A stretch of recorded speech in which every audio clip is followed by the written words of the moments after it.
Good morning, everyone. Welcome to a bright new day at Isla Fishing Tips. I'm Lila Marina, a young angler from a small fishing village along the Philippine coast, and today is Thursday, September 4th, 2025.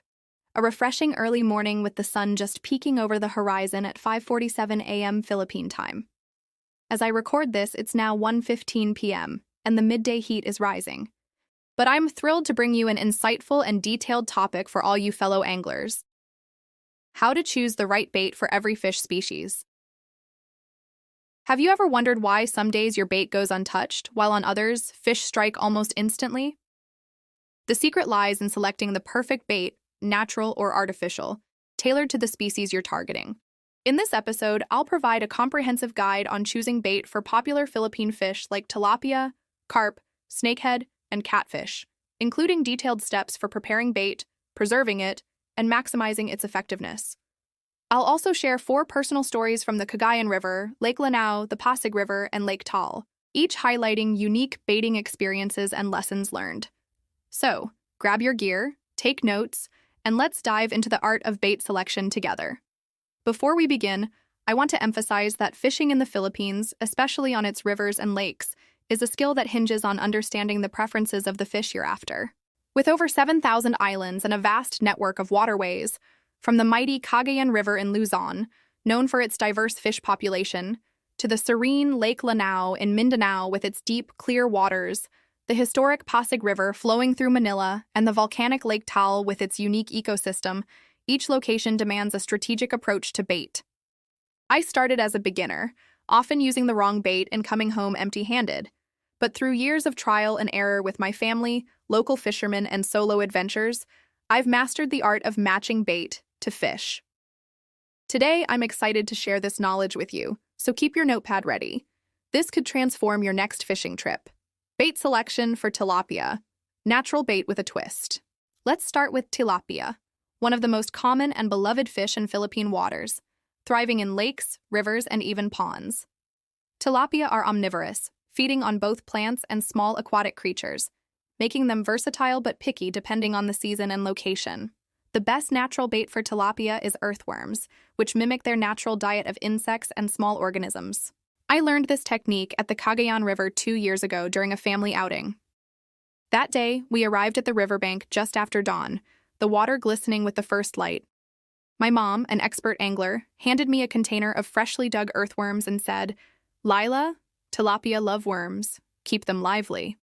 I threaded a wriggling worm onto a size 6 hook, cast near a shallow eddy, and waited. Within 10 minutes, the float dipped, and I reeled in a 1 kg tilapia. The key is to keep the worms alive. Store them in a cool, moist container with soil or damp moss to maintain their movement, which attracts tilapia.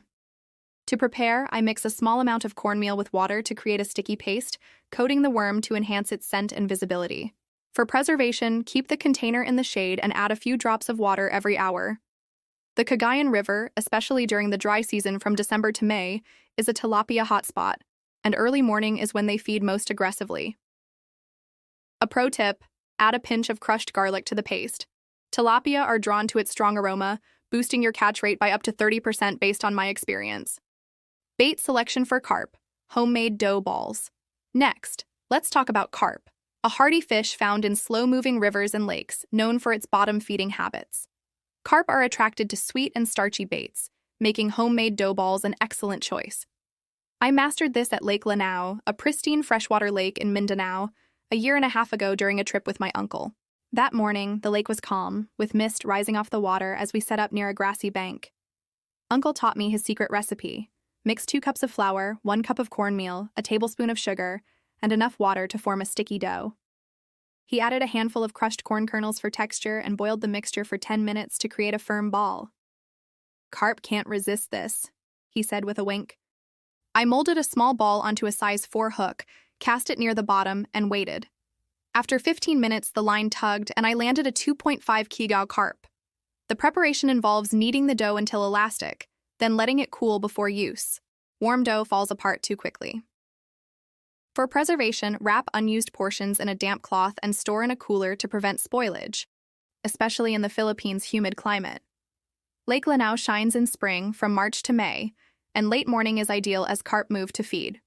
A tip: Sprinkle a handful of ground corn as chum beforehand to draw carp to your spot, increasing your chances significantly. Bait selection for snakehead. Live bait with strategy. Now, let's move to snakehead, a fierce predator found in rivers and swamps, known for its aggressive strikes. Live bait, such as small fish or frogs, works best, mimicking their natural prey.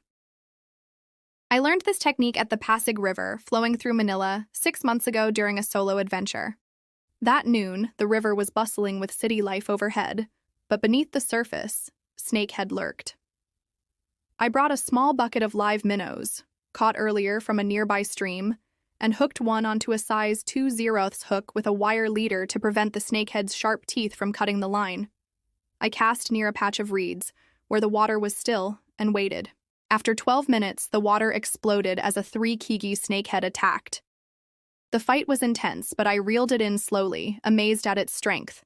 To prepare live bait, keep minnows in an aerated bucket with clean water, feeding them breadcrumbs to keep them active. For preservation, change the water every few hours and avoid overcrowding. Stressed bait loses appeal.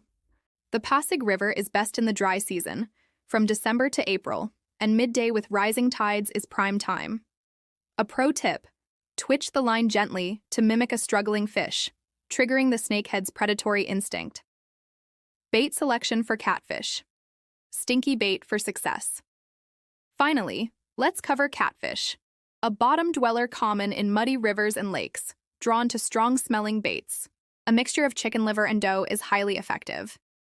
I tested this at Lake Taal, a volcanic lake with a unique ecosystem, 4 months ago during an early morning trip.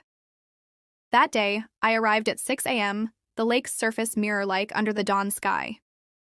A local fisherman, Mang Jose, shared his catfish bait recipe.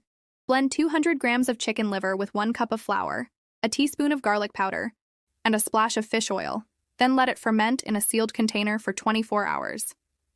The smell was pungent, but he assured me, catfish love it. I molded the mixture onto a size 6 hook, weighted it with a small sinker, and cast near a muddy bank. After 20 minutes, the line jerked, and I pulled up a 2 kg catfish. The preparation requires mixing thoroughly and fermenting to intensify the scent. Refrigerate if possible, but in the field, use an insulated bag with ice packs. For preservation, keep it sealed to avoid attracting unwanted attention from insects. Lake Taal is stunning year-round, but early morning in the dry season, from December to May, is optimal. A tip: scatter small bits of the mixture as chum to create a scent trail, luring catfish from a wider area. Practical tips for bait. Preparation and maximization. To make the most of your bait, here are some practical tips. First, always prepare bait fresh. Natural baits like worms or liver lose potency if stale, while artificial lures need regular cleaning to remove algae or debris. Second, match the bait size to the hook. Too large and fish won't bite. Too small and you risk losing it. Third, enhance effectiveness with chum. Crushed corn for carp, fish scraps for catfish, scattered sparingly to attract fish without overfeeding them. Fourth, store bait properly. Keep live bait in aerated containers, dough in coolers, and artificial lures in tackle boxes to protect their action. Lastly, experiment. Local conditions vary, so adjust based on what the fish are responding to each day. Personal stories and lessons. Let me share more from my experiences. At the Cagayan River last year, safety notes and environmental respect safety is crucial. Handle live bait carefully to avoid bites or stings. Use gloves for stinky baits like liver, and stay hydrated under the Philippine sun. I once got a rash from handling worms without protection, a lesson learned. Respect the ecosystem by releasing undersized fish and avoiding over-chumming, preserving these precious waters for the future. Choosing the right bait in the Philippines is an art that connects you to nature. From the Cagayan River's tilapia, Lake Lanao's carp, the Pasig River's snakehead, to Lake Taal's catfish, each species has its preference. Prepare well, adapt, and enjoy the journey. Wishing you epic catches. I'm Lila Marina. See you next time.